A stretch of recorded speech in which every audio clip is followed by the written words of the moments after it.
시작을 해볼게요. 식탁과의 전투. 싫다. 이래서 목수들을 하는 건가? 재밌어. 장반장 아니고 정목수로다가. 아, 재밌습니다.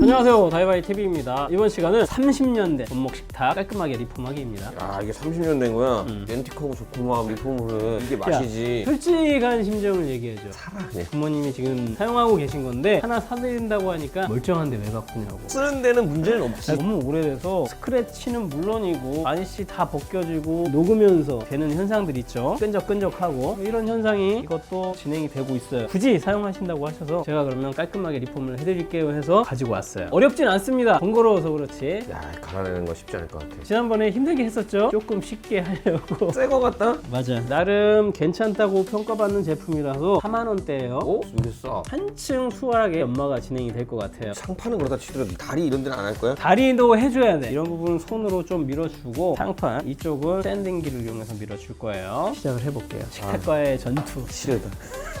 이 샌딩기에 사용하는 사포는 홀이 있습니다. 이렇게 구멍 뚫려 있는 사포를 준비하셔야 돼요. 두께별로 여러 방수에 사포를 준비했고요. 바니쉬 걷어낼 때는 거친 게 필요합니다. 40방으로 시작을 할 거예요. 대략적으로 구멍에 맞게 위치를 맞춘 다음에 부착을 해줄게요. 구멍이 왜 맞춰야 되는 거지? 흡입, 먼지를 빨아들여 가지고 여기로 내보내. 아, 또 그런 게 있어. 목공용 흡입기 같은 게 있어.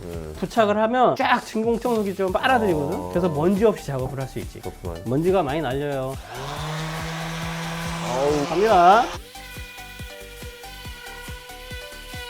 그렇게 많이 먼지 안 나지. 생각보다 많이 안 나네. 그 안에 다 들어가네. 신기하다.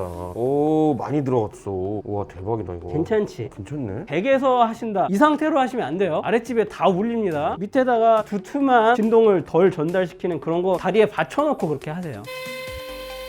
아직 멀었습니다. 이거 쉽지 않겠는데. 높이가 다 잘나서 그래. 결국 이렇게 허옇게 이렇게 만들어야 되네, 허렇게 나와야 돼. 이런 데는 아직 바니쉬도 거의 안 밀린 거예요. 고르게 하는 작업을 손으로는 못 합니다. 장비 가지고 하셔야 돼요. 4만 원짜리 치고는 괜찮은 것 같아요. 결 따라서 밀어줘야 돼요. 어느 정도 가압을 해주시는 게 잘 밀려요. 나름 그래도 힘이 있어서 가압을 해줘도 충분히 잘 돌아갑니다. 한숨을 내쉬어 근데. 한참 걸리니까 어쨌든 마저 하겠습니다.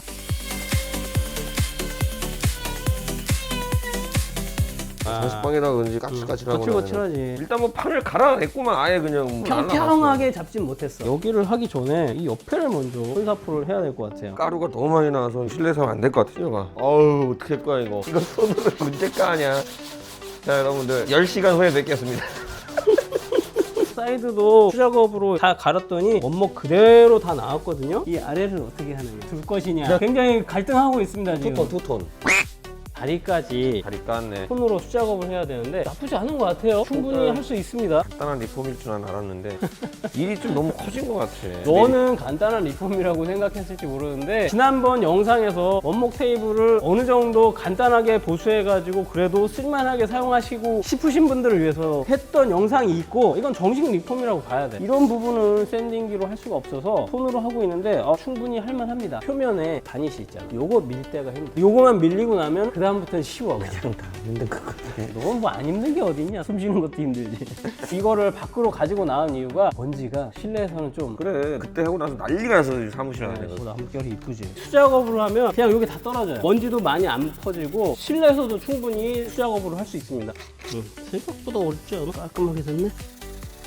40방 사포를 모든 면을 다 벗겨낸 상태인데 여기부터 다리까지. 다리까지 다 분리해서 해버렸구만. 새 거가 됐네. 그렇게 어렵진 않아요 사실. 하면서 느낀 게 재미있다. 깨끗해지니까. 맞아. 싹 갈려나가는 모습을 보면서 하는 게 나름 재미있습니다. 다만 이 소음과 먼지, 샌딩기 사용하면 집에서는 사실 좀 무리가 있어요. 그런데 손사포 하면 집에서도 할 수 있습니다. 여기는 다 손사포 한 거거든요. 하면 됩니다. 시간을 나눠서 하면 충분히 할 수 있어요. 지금 이 상태가 거칠거칠하잖아. 보기에는 깨끗해 보이는데 만지면 너무 거칠어. 중간에 320방 사포를 한번 할 거고요. 600으로 마무리를 할 거예요. 어떻게 느낌이 달라지는지 한번 비교해서. 이 느낌은 내가 알겠어. 딱 봐도 너무 거칠어. 320방 사포. 금방 끝나요 이제. 어때? 우와, 완전 달라졌어. 우와, 금방 5분 했냐? 초반에 바니쉬만 까내잖아. 그럼 그때부터 쉬워. 이때부터는 손사포여도 쉬워. 와, 엄청 부드러워졌어요. 와, 이대로 써도 될 판이야 진짜. 그래. 여기서 끝이 아니고 더 부드럽게 해줘. 600으로 갑니다. 기대되는데? 600방 또 어떤 느낌이지? 아 그렇게 차이는 안 나. 여기서는.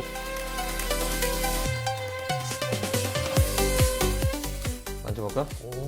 오, 진짜 보들보들하지. 근데 색감이 지금 너무 좋아서 진짜 이대로 써도 나 이거 고민이야 지금. 촉감이 너무 좋아. 원목에. 너무 좋지. 여기에 뭔가 인위적인 근데 마감재가 들어가면 마감제를 해야 돼. 안 하면 안 돼. 그렇지 안 하면 안 되지. 근데 이 자체가 너무 좋아서 진짜 해보세요. 강추합니다. 천방까지 막 해보고 싶네. 그렇게 큰 차이는 없어. 이 정도면 저는 만족합니다. 이래서 목수들을 하는 건가? 재밌어.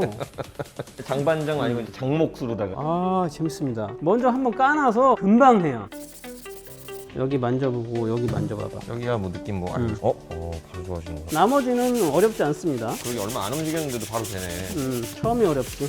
바니쉬를 밀기가 힘들다고 했잖아. 바니쉬가 내구성을 잡아주니까 맞아. 까는 게 힘들고 바니쉬 없이 나무의 내구성이 이렇게 약하다는 얘기 아니야. 바니쉬가 보호를 해주는 거지. 이쪽도 지금 320 했는데 320방도 되게 부드럽네. 이제 스탠딩은 이걸로 마무리를 하고요. 본격적으로 연기가 푹 나냐? 목재에 새 생명을 불어넣는 작업을 하도록 할게요. 자, 이제 모든 준비가 끝난 상태입니다. 여기에다가 후처리만 해주면 되는 거예요. 이대로 이 색감을 살릴 수 없을까? 근데 이게 좀 쓰면 질려. 이 색깔이?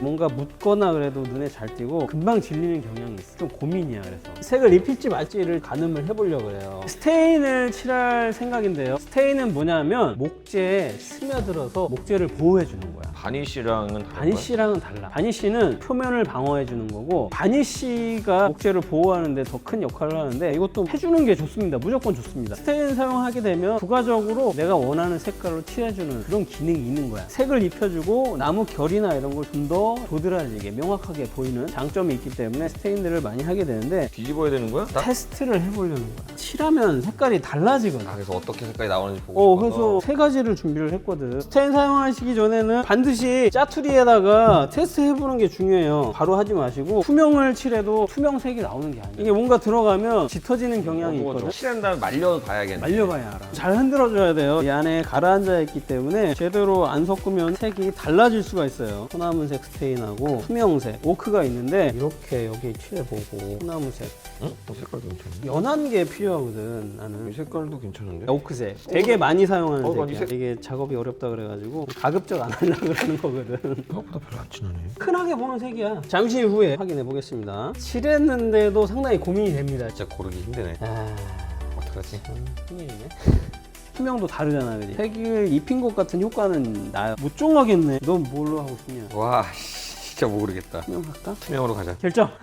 마음에 안 들면 또 하지 뭐. 이건 뭐 어디까지 취향인 것 같아요. 상판부터 칠할게요. 일단 좀 덜어서 수건 같은 거 하나 올려놓고 하세요. 만약에 하다가 색깔이 좀 이상해지면 빠르게 지워주시고 다시 하시면은 잡을 수 있으니까 하겠습니다.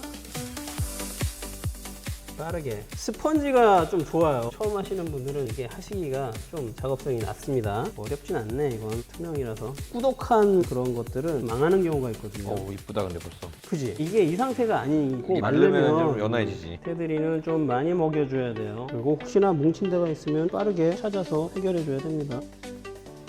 다리들도 칠해줄게요. 붓으로 칠해줘야겠다.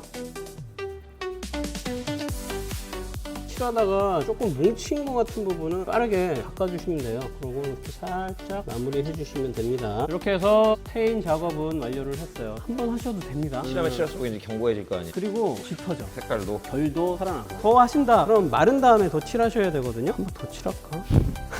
자꾸 욕심이 생겨요. 욕심이 좀 생기네. 한 번 더 칠하겠습니다. 한 30분이면 다 마르는데 바니쉬 작업을 하려면 조금 시간을 두시고 그러고 나서 바니쉬 작업을 해야 돼요. 일단 한 번 더 칠하고 나서 한참 뒀다가 바니쉬 작업으로 이어갈게요. 네, 스테인이 모두 말라서 돌아왔습니다. 색깔은 어떤 것 같아? 무난하지? 난 너무 마음에 드는데. 이 마음에 색깔이? 들어? 나는 이런 색깔이 좋더라고. 화사하고 깨끗한 느낌인데 깔끔한 느낌이 확 들잖아. 새거라는 느낌은 확 든다, 그지? 자, 그런데 여기 만져봐. 뭐야? 더 까칠해졌네? 많이 거칠지? 더 왜 거칠어졌지? 수성 스테인을 바르게 되면 거칠어져. 이 목재의 부분별 밀도나 이런 게 다 다르다고. 스테인은 흡수가 된다 그랬잖아. 이 조직의 치밀함의 정도에 따라서 어딘 더 부풀고 어딘 덜 부푸는 거야. 결에 의해서. 그런 게 느껴지지. 그래. 특히 이런 부분들이 많이 그래, 거칠게 그러니까. 느껴지네. 이런 데는 괜찮은데 어떻게 해야 되냐 그러면은? 그래서 바니쉬를 칠하기 전까지는 여기에 물이 닿으면 안 돼.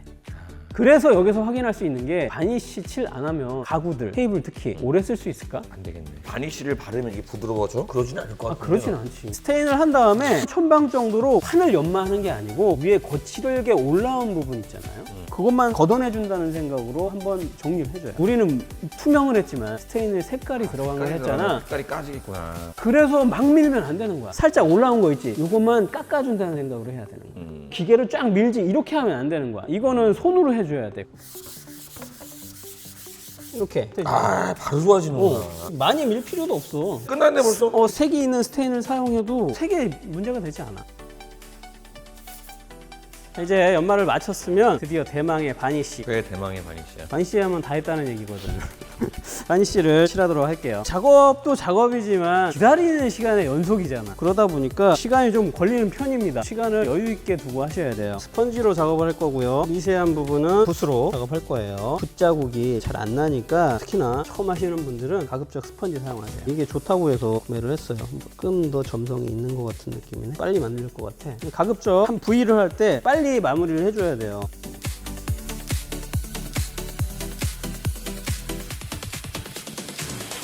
얇게 여러 번 칠한다는 생각으로 하셔야 돼요. 많이 쓰지 말고요. 이렇게 하신 다음에 빛에 비춰보세요. 덜 된 데가 있나 확인을 하시고, 자, 이렇게 한 30분 말려주시면 됩니다. 그리고 나서 2회, 3회 계속 해주시면 돼요. 저는 바니쉬 하게 되면 3회 정도는 하거든요. 어느 정도 두께도 좀 나오고 그래서 횟수는 여러분들이 판단하셔서 하시고, 무광 제품을 사용했는데 살짝은 광이 올라옵니다. 이 정도면 딱 적당한 것 같아요. 한 30분 간격으로 3회까지 도포가 완료돼서 딱 굳은 다음에 돌아올게요. 자, 다시 돌아왔습니다. 바니쉬 작업까지 완전히 완료가 됐어요. 오, 좋지. 야, 근데 좀 뭐 느끼는 거 없어? 조금 까끌한 느낌이 나지. 그렇지. 또 필요한 조치가 또 있습니다. 있어. 보통 바니쉬 작업을 하면 3회 바니쉬를 한다. 그러면 1회나 2회 바니쉬 작업한 다음에 천방 정도 되는 사포로 싹 처리한 다음에 그 다음 마지막 도포를 하는 거예요. 근데 저는 마지막까지 하고 사포 작업을 해요. 왜? 무광을 주로 쓰잖아. 무광을 쓰면 마지막에 해놓고 이렇게 위에 거슬거슬한 부분 커팅을 해도 티가 안 나. 그런데 이제 유광을 쓰게 되면 좀 표가 날 수가 있어. 그치. 천방이든 이천방이든 상관없습니다. 면이 있는데 뭐가 올라오는 게 느껴지는 것만 커팅을 해준다고 생각하시면 돼요. 힘을 줘서 미는 게 아니에요. 그냥 톡톡톡 올라온 것만 쳐준다는 생각으로 하시면 돼요. 만져보고 힘 하나도 안 준 거예요. 이런 식으로 하는 거예요 지금. 좋아지네. 살짝 했는데. 이거는 정말 민 것도 아니야. 그러게. 바니쉬 거의 까내지 않고 솟아 올라온 것만 제거하는 거라고 보시면 돼요. 모든 작업이 다 완료가 됐습니다. 오, 좋다. 어머니가 좋아하실까? 뭐 이런 걸 가져왔어. 내 건 어디 가고. 왜 새 거 사왔니? 이러시는 거 아니야? 그렇지. 추가로 말씀드릴 게 있어요. 이 상태로 쓰면 됩니다. 여기서 뭐 밥도 먹고 뭐도 먹고 할 거 아니에요. 그렇게 되면 오염이 좀 되겠지. 제 생각에는 3, 4년이면 또 그렇게 됩니다. 또 끈적끈적해지면서. 반드시 그렇게 돼요. 그렇게 안 쓰는 방법은 뭐냐면 식탁 식탁 매트들이 있습니다. 식사할 때만 매트 올려놓고 아무래도 그러면 오래 사용하실 수 있는데 그렇게 매번 하는 게 사실 너무 불편하죠. 그래서 유리 재단에서 깔기도 하고 투명으로 된 식탁 TPU. 매트, TPU 도 있고. 재단에서 쓰잖아요. 그렇지. 지난번에 우리가 했던 거 기억나? 마법의 필름. 그렇지. 의견들이 굉장히 많이 나왔는데 좋다는 분들 당연히 계시고 그럴 거면 뭐하러 원목 식탁을 쓰냐라는 분들도 계십니다. 테이블 필름을 부착한 지가 5개월, 6개월 돼와요. 아이가 여기서 공부를 하기도 하고 뭘 만들기도 하고 저도 여기에다가 모니터를 올려놓고 작업도 하고 그러거든요. 험하게 사용하고 있는데 그런 거에 비하면 정말 깔끔하게 유지가 되고 있어요. 말짱한데 뭐 완전. 자세히 보면 스크래치가 몇 군데 눈에 보여. 없는 거나 다름없는데 내가 볼 때는. 굳이 왜 사용하느냐고 댓글 주시는 분들이 많은데 그냥 안 붙인 것 같은 느낌이에요. 이게 붙였나 싶은 그런 생각이 들 만큼 그런 게 안 느껴져요. 테이블이 굉장히 빨리 지저분해지거나 바니쉬나 이런 것 때문에 고생해 보셨던 분들은 부착해 보시는 거 한번 생각해 보세요. 저는 만족하고 있습니다. 생각하기 나름인 것 같아요. 언젠간 그것도 훼손이 되겠죠. 나중에 베끼고 다시 쓱 깔면 돼요. 그게 낫겠어요? 지금까지 했던 이게 낫겠어요? 비용이나 이런 걸 떠나서 그냥 필름 교체가 편하지 않을까? 각자 판단의 영역인데 저는 이것도 필름을 부착해서 갖다 드리려고 해요. 이렇게 제품이 옵니다. 이렇게 분무를 해요. 내 손에도 뿌리고 여기서부터 물을 뿌려놔야 돼요. 이게 구겨지면 안 돼요. 이렇게 갈 겁니다. 필름 벗기시는 건 가급적 둘이 하세요. 자연스럽게 공기가 빠지게 이렇게 올려두시면 됩니다. 봉봉돼 있던 헤라로 자 이렇게 빼주시면 돼요. 스마트폰에 보호 필름 부착하잖아요. 그거랑 거의 비슷합니다. 한참 쓰다가 또 바꾸잖아. 그거랑 똑같다고 보시면 돼요, 개념이. 이제 커팅. 만져보면서 튀어나온 부분은 추가로 해주시면 돼요. 보다 자세한 부착 방법은 이쪽 영상 참고해보세요. 진짜 끝났습니다. 30년 된 테이블입니다. 정말 새 것처럼 완벽하게 탈바꿈하는 과정을 보여드렸어요. 원목 테이블 불편함을 느끼시는 분들 많을 거예요. 어떻게 해볼까 하다 결국은 다 버리고 새로 사거든요. 충분히 하실 수 있을 것 같고요. 샌딩기가 있으면 큰 도움은 됩니다. 그런데 수작업으로 못할 건 아니에요. 샌딩기가 있으면 소음이나 분진 때문에 그건 좀 어떻게 해결이 돼야 돼요. 그리고 그 샌딩기도 가성비 참 좋은 제품이에요. 참고해 보시고요. 저도 숙련자가 아니에요. 그냥 가끔 제가 필요한 것만 만들어 쓰거나 보수해서 쓰는 정도인데 전문가분들이 봤을 때 어설퍼 보일 수도 있어요. 그런데 처음 하시는 분들 입장에서 보시면 이 정도 하시면 어느 정도의 퀄리티가 나오고 어느 정도의 과정이면 되겠다를 그걸 중점적으로 보세요. 저 같은 사람이 해도 충분히 퀄리티가 나옵니다. 또 드리고 싶은 말씀이 재미있어요. 하다 보면 빠져듭니다. 옆에서 보는 사람 모르겠는데 장반장은 신나 있더라고. 생각만 하시고 계신 분들 굉장히 많을 겁니다. 차근차근 생각을 정리하시고 준비하셔서 이렇게 한번 해보세요. 만족하실 겁니다. 여러분들의 생활에 도움이 되시길 바라고요. 구독, 좋아요, 알림 설정 부탁드리고요. 저희는 또 좋은 영상 가지고 찾아뵙도록 할게요. 안녕. 어머님이 좋아하셔야지. 그러게.